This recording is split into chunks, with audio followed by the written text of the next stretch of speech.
Society has never been more sexualized, yet we are having less sex than ever before. Oh, do I have your attention now? Dr. Debra Soh is the author of a new book. It's called Sextinction. So in the book, you speak of a bifurcation, and you were making reference to this a moment ago, although you didn't use that word. But in the book, you speak of a bifurcation taking place among men where essentially a small pool of men will have their pick, and a whole slew of guys, I'm not phrasing this as clearly as I would like, are going to be completely shut out in this physical intimacy subject that we're discussing. As I read it, I said to myself, well, hasn't that always been the case? Like, what has changed? Well, because now women are outperforming their male peers. I mean, this is probably the first time in history where women are really outperforming at the rate that they are. In a few years, 2 women are going to be graduating from university for every man. And so what has happened is that the men who are successful and who are attractive to women, they are disincentivized from settling down. They can have pretty much as many sexual partners as they like, or as many romantic partners as they like. So what you see instead is that many of these men will have multiple marriages or multiple families in succession. And so the men who are not doing as well, as you mentioned, have been basically shut out. And they are turning to alternatives like pornography, like the AI girlfriends, sex robots, and social media, video games, online gambling, drugs and alcohol, things to numb themselves. I think it put them in a state of maybe being able to disconnect a little bit more from this unfortunate reality. So I would agree with you that to some extent this has always existed, but it's so much more pronounced now, I think, as the result of things like social media and dating apps that have really also created a very divisive and polarized dynamic between men and women. So the sexes are ultimately beginning to hate each other. So that it adds another layer of complication to trying to find a partner or a spouse. Dr. Soh, from the book, the fact is that from an evolutionary standpoint, selecting partners according to this framework allowed our ancestors to pass on their genes successfully. This is why men and women today continue choosing partners accordingly, even if the modern environment is radically different from what came before. We are hardwired by centuries of genetic inheritance to think this way. When I read that in the book, I said to myself, well, aren't they still hardwired? I'm thinking of younger men in particular who seem to have checked out of a desire for physical intimacy, maybe because they're being satisfied with online porn, but I would argue that's not a substitute. But don't they still have the same hardwiring? Why aren't they out there seeking, I'll say, companionship of a physical kind? You make a good point with porn because I don't believe porn fully satisfies a person, but it can take, say, the edge off of the desire to find a sexual partner in real life. And I previously wrote for a very well-known men's magazine that featured nude women in it. So my views on pornography have really changed a lot in the last few years, and especially in writing this book, because I sat down and really asked myself, what are the effects of this, especially when we look at Gen Z who are exposed to pornography at such a young age? So the average age that a child is exposed to porn nowadays is 12. 1 in 7 kids sees it at the age of 10 or younger. So many of Gen Z, I mean, the minute you get access to a smartphone, as many of them did at a young age, they basically have access to pornography or people sending it to them. And in many cases, they see it and they don't mean to see it. They just come across it and they don't know what it is. So that's affected their sexuality. And I think what happens when you watch porn is it activates the same brain regions that are activated during sexual activity.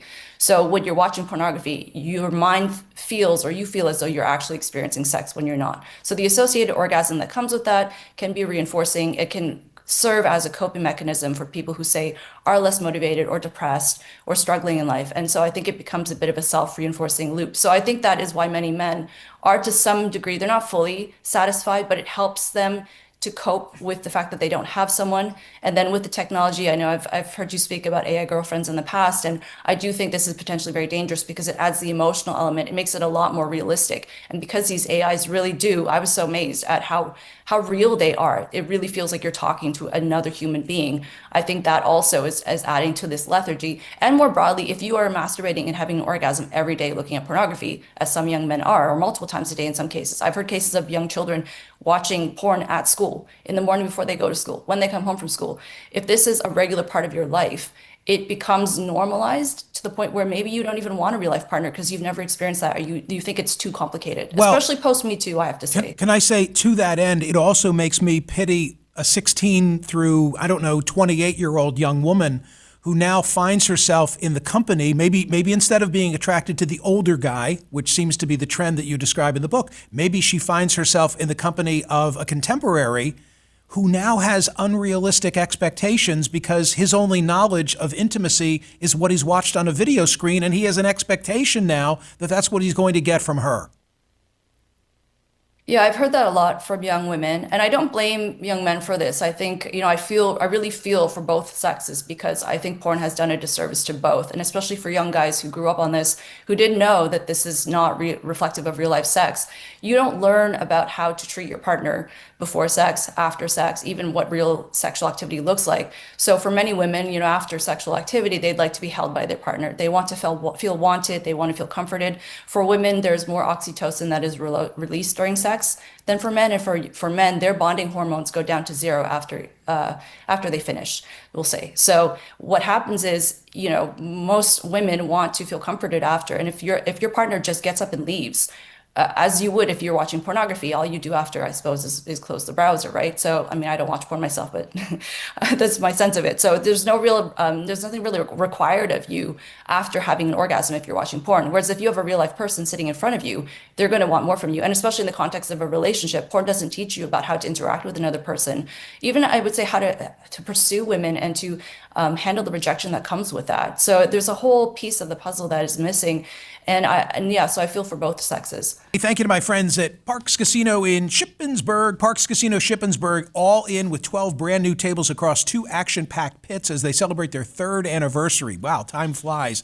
Parks Casino, it's a place with a daily happy hour. It's a place that's smoke-free. They've got live comedy every Friday night, tomorrow night. Parks Casino Shippensburg.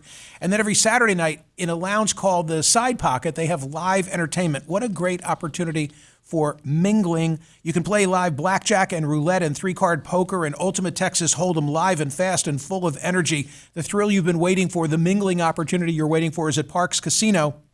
Get lucky in no time and take advantage of the BetPark sports betting kiosks right inside the casino. Visit parkscasino.com. You got to be 21. Gambling problem, call 1-800-GAMBLER.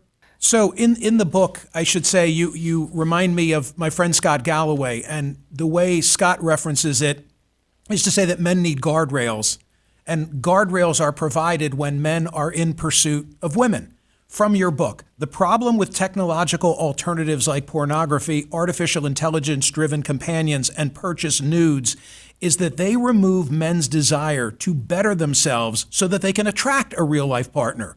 Pornography eases sexual frustration that would otherwise serve as useful male motivation. Porn dissuades men from doing difficult things like taking risks and pushing themselves to be successful because they know in the back of their minds they can always have an escape hatch. And then much further along, actually at the tail end of the book, you give advice, and you give advice to men and to women. Let me just see if I can get it. And this is where I wrote the word mingle in my copy of the book. Reconnecting, you call Amazing. it. To the men who are struggling, I say treat your mind and body with respect and the rest will follow. And then some advice that would seem so basic, like why does Dr. Soh have to even put it in the book? But men need to hear this. Eat healthy, unprocessed food, go to the gym, train in martial arts, get a haircut, shower daily, invest in an iron. Women appreciate the small details. Get your driver's license, learn to cook, pursue hobbies besides video games, practice making small talk with strangers to improve your social skills. Things that I think used to come naturally and lessons that were learned at home. What else can we do? I mean, this is not a conversation just about the prurient. This is a conversation about getting our men on the track they need to be on because we owe it to the women for among other reasons. So I want you to amplify the message for younger men. Well, I would say, let me start by talking to the women. I do think women play a role in this as well. Okay. I think it's important for women, for both sexes, to have compassion for each other, number one. And I think especially for men who are falling behind in society, to have some understanding and to, as women, we did not appreciate being discriminated against. So I don't think it's we should not be in favor of discriminating against men. And the other thing is, I do believe that men should be the ones to pursue. So women have to make it very, very obvious if they would like a man's attention or sexual attention, because post Me Too, most men are understandably terrified to approach women. So I tell women, smile very widely, make it very, very obvious that you are into a guy. And I would say for men, yes, I think you should still approach women, definitely. I understand that it's a little bit scary, but our environment is constantly evolving and changing and making it more difficult for you to find a partner. So this is unfortunately just one of those evolutionary adaptations that we're just going to have to accept if you would like to find someone and settle down, which I do think at the core we all want. We all want to find love. We all want to find someone. I think for young men also, as you mentioned in the last chapter of the book, I offer some advice to both sexes. And so for men especially, I would say, because 5% of the globe right now is depressed. And I do think that's also playing into this sexlessness that we see happening, because with depression can be low mood, right? You don't want to socialize, you have low motivation, you don't really want to, you feel self-conscious, especially with anxiety. Anxiety is very prominent among Gen Z. Among Zoomers, over half have a mental health diagnosis, and of those, 90% have anxiety. So anxiety is also another thing that demotivates people from wanting to engage in sexual activity, because you feel very much like uncomfortable in your body, like you're being judged by people. So for young men, I would say, yes, physical health is extremely important. Mental health is very important. If you are struggling with depression, small steps, even something as simple as get up at the same time every day, go to bed at the same time every day so that your body's in a regular rhythm, go outside when the sun is up. The other thing with the endocrine disruptors, as I mentioned, and the toxins in our environment, there's one study that really blew me away. It was a study on depression, and it showed that cutting out ultra-processed foods, for a third of the depressed sample, their symptoms of depression went into remission, complete remission after Wow. 12 weeks. Wow. So that alone, diet alone, is so powerful. And so also just try to be aware of things like in the book, I talk about things like xenoestrogens. So these are synthetic estrogens that some of them are naturally occurring as well, but that can affect men's testosterone, which is another huge piece of the puzzle, which I think is also why men are experiencing lower sex drive, lower interest in sex with women, and also less motivation more broadly in terms of, like you said, striving for success. But also if men have checked out and are turning into these alternatives, they, like you said, have less of a reason to actually want to be successful, because those markers of success aren't as meaningful if you're not trying to attract a real life partner. So, final thought, and thanks for being so gracious with your time. The book is called Sextinction, The Decline of Sex and the Future of Intimacy. Dr. Debra Soh is the author. I wish I were reaching more 20-somethings right now. Odds are I'm reaching their parents. So is there a thought, you've just given great advice, I think, for young men among us, and I don't want to train it all toward them, but I think they're the ones who are struggling. What would you say to their parents? How can you, through the parents, help reach those who are most in need? Not just of having sex, but of being on a path that includes sex. I would say, obviously it depends on how old your child is. If your child is young, so say they are younger Gen Z or they're Gen Alpha, so Gen Alpha is roughly age 13 and younger, definitely try to keep them off of screens as much as possible. There was one recent study that showed among young children, more time on screens is associated with cortical thinning. So the brain actually is not developing properly. So these kids are potentially going to have a higher risk of emotional regulation problems, ADHD, problems with higher order thinking. So being able to, say, delay gratification, control their emotions, deal with frustration in a socially appropriate way, things like that. So definitely avoid screens, and definitely avoid pornography for as long as possible. And I would say have the conversation with your child as early as possible about how porn is not realistic. And that if they see anything on the internet that they don't know what it is, or it scares them or it upsets them, they can come to you. Because I think the biggest concern is that kids need to feel like they can talk to their parents about anything, especially when it comes to sex, whether it's porn or any questions they have, that they're not going to be judged or get into trouble for asking questions, because kids are naturally curious about this stuff. And I think sometimes parents, because sex and porn can be very emotionally evocative issues, parents don't mean to be, say, come across as angry, but to a child, if they see their parent upset, they're going to internalize that as the parent being upset with them. So that's what I would say for young kids. If your kids are, say, late teens, early 20s or older, they're probably, in the dating market, and you're probably already noticing these trends, because I've had so many parents reach out to me saying, I've noticed this when my daughters are doing very well in education, they can't seem to find a boyfriend. My sons are not doing as well, they're in the basement vaping and they don't want to get off the computer. So it's really unfortunate. And I think just to, again, offer that support and try to get at the root cause of why is it that for young men especially, why they're struggling. What is even for women, I'd say, if they're having mental health issues, if they lack motivation, there's probably something deeper going on. Look at diet. See, it's hard. I mean, I used to love ultra processed foods. I'm super healthy now, but it's a process. It can take years to really get yourself back on track and to make these changes. But I would say as long as, there are small changes being made over time, I think therapy can be very effective as well if you can find a good mental health professional. But the support is the key thing, because especially for young people today, I don't blame them. It's difficult, and especially with social media, it's had such mind warping effects in terms of social comparison and in terms of self-esteem. So we're growing up in an unprecedented time, and I think just to have that support is key.